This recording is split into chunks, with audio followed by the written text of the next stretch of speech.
जब आप फाइनेंस पर व्हीकल लेते हैं, टू व्हीलर, फोर व्हीलर या कॉमर्शियल व्हीकल, तो उसके बाद में क्या पॉसिबिलिटीज होते हैं। जैसे बहुत सारे पर्सन होते हैं जो लोगों के दिमाग में आते रहते हैं और उनके क्वेश्चंस हमारे पास में भी आते हैं कि सर ये बताइए कि अगर हम 1, 2, 3 या जो भी ईएमआई भर के आगे की ईएमआई नहीं भरते हैं तो क्या पॉसिबिलिटीज़ हैं, और क्या अपने आप ही फाइनेंस कंपनी का जो बैंक में अकाउंट होता है, जो हमने किस्तें शुरू करवा रखी हैं, क्या वो अपने आप क्लोज हो जाता है। या इसके अलावा अगर फाइनेंस पर व्हीकल लिया हुआ है और उसको फाइनेंस पूरा होने से पहले ही हम सेल आउट करते हैं तो क्या पॉसिबिलिटीज़ हैं। इसके अलावा जो गारंटर है उसको किस तरह से या क्या क्या उसकी कंडीशंस होते हैं तभी गारंटी देनी चाहिए। या फिर अगर आप व्हीकल की ईएमआई बिना भरे हुए ही कहीं बाहर चले जाते हैं और बाद में जब वापस आते हैं तो क्या सरकमस्टांसेस बनते हैं। तो इन सभी पॉइंट्स के ऊपर, इन सभी पर्सन्स के ऊपर हम आज बात करते हैं इस वीडियो में। तो नमस्कार दोस्तों, मैं एडवोकेट निर्मल सिंह स्वागत करता हूं आपका द लीगल स्प्रेड चैनल पर। और अगर आप चैनल पर पहली बार आए हैं तो चैनल को लाइक कीजिए, शेयर कीजिए, सब्सक्राइब कीजिए और बेल आइकन को प्रेस कीजिए। तो सबसे पहले क्वेश्चन आता है कि फाइनेंस कंपनी जब भी आपको टू व्हीलर, फोर व्हीलर या कॉमर्शियल व्हीकल या जैसा भी आपका व्हीकल है उसके लिए फाइनेंस करती है तो आपसे डॉक्यूमेंट्स और आपसे ब्लैंक चेक ले लेती है। तो अब हम आगे बात करते हैं कि जब आप ईएमआई नहीं भरते हैं तो क्या प्रोसीजर होता है। सबसे पहले जैसे ही आप एक ईएमआई नहीं भरते हैं तो आपके पास में कंपनी से कॉल आता है आपको रिमाइंड करवाने के लिए कि सर आपकी इतने रुपए की ईएमआई थी, आपने नहीं भरी है, आप भर दीजिए।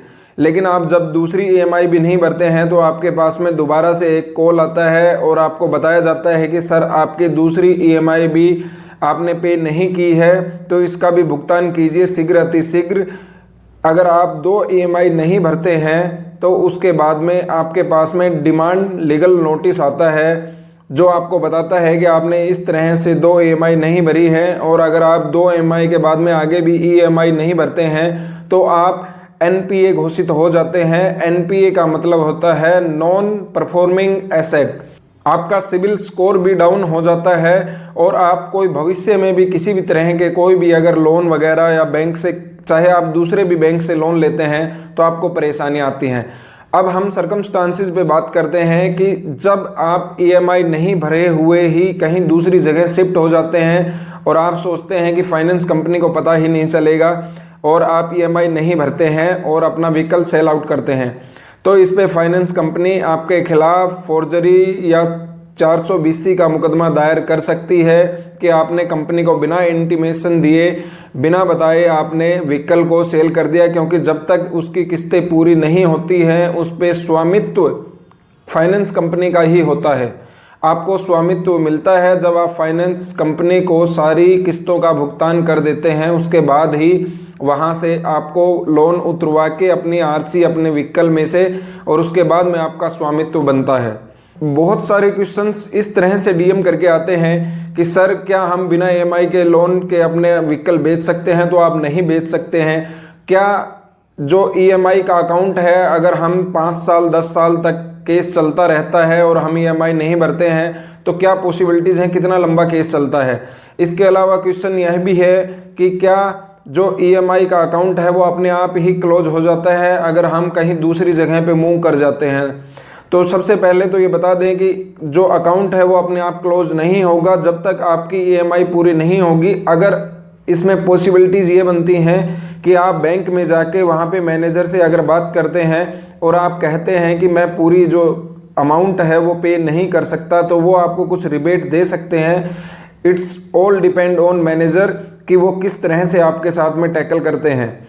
और दूसरी बात आती है कि आप प्रॉपर्टी जो है, जो बैंक के लिए व्हीकल, वो आप सेल आउट नहीं कर सकते हैं बिना किस्त भरे हुए। तो कहने का मतलब ये है कि आपको किस्तें भरनी ही होंगी।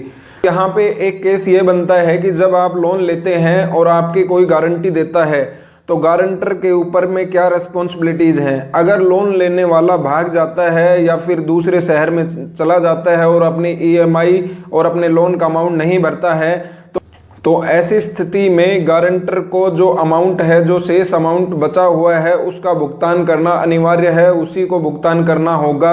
अगर वो भुगतान करने में असमर्थ है तो उसके खिलाफ किसी भी तरह की कानूनी कार्रवाई करने के लिए फाइनेंस कंपनी के पास में सारी शक्तियां हैं। तो इसलिए जब भी आप किसी का गारंटर बने तो सोच समझ के बने, सर्कमस्टांसेस सारे देख लीजिए कि अगर आपके नोन है या किस तरह से आपको गारंटर उसका बनना है या नहीं बनना है। अब बात आती है कि आपकी फाइनेंस कंपनी वाले जब आप ईएमआई का भुगतान नहीं करते हैं और आपका व्हीकल उठाने आते हैं तो क्या वो व्हीकल उठा सकते हैं या नहीं?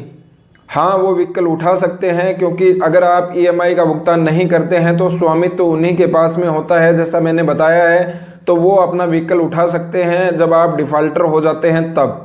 इसके बाद में एक प्रश्न आता है कि क्या वो आपके साथ में बदतमीजी, गाली गलौज, धमकाना, इस तरह की हरकतें कर सकते हैं जब रिकवरी वाले आते हैं? तो वो ऐसी बिल्कुल भी हरकत नहीं कर सकते हैं। अगर वो इस तरह की हरकत करते हैं तो आप उनके खिलाफ एफआईआर कर सकते हैं, पर सिर्फ एफआईआर इसी चीज़ की होगी कि आपके साथ में मारपीट, गाली गलौज या धमकाते हैं तब। जो एफआईआर होगी वो भी मारपीट, गाली गलौज की धाराओं के अंतर्गत ही होगी।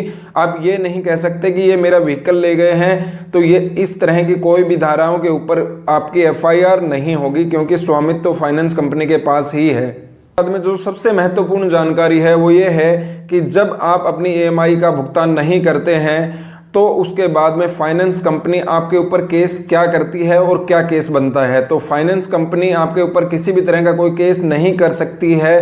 शर्त यह है कि सिर्फ और सिर्फ वो आपके ऊपर केस करती है चेक बाउंस का। जब आप फाइनेंस कंपनी से किसी भी तरह का कोई भी लोन लेते हैं तो आप अपने चेक उनको साइन करके देते हैं, और जब आप ईएमआई का भुगतान नहीं करते हैं और आपके पास में कॉल किया जाता है उसके बाद में भी आप किसी तरह का अच्छा रिस्पॉन्स नहीं देते हैं, तो जो फाइनेंस कंपनी है, वित्तीय कंपनी, वो आपके चेक बैंक में लगा देती है और वहाँ से बाउंस होने के बाद में नेगोशिएबल इंस्ट्रूमेंट एक्ट 138 के तहत केस बनता है। जो चेक बाउंस का केस होता है वहाँ पे आपको सुनवाई के लिए जाना होता है कोर्ट में, और चेक बाउंस के केस के तहत ही सारा प्रोसीजर आगे चलता है।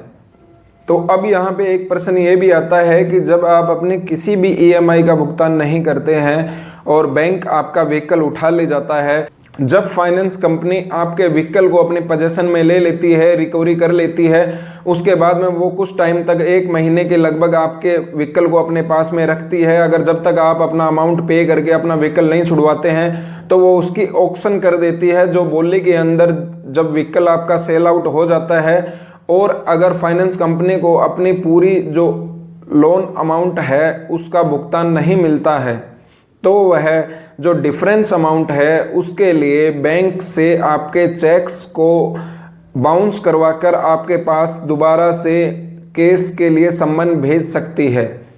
ध्यान रखिए, जब भी आप बैंक से लोन लेते हैं तो बिल्कुल सतर्क रहिए, सभी डॉक्यूमेंट्स को अच्छे से पढ़ के उसके बाद ही कीजिए, और बेहतर ये रहेगा कि आप टाइम से अपने ईएमआई को पे कीजिए।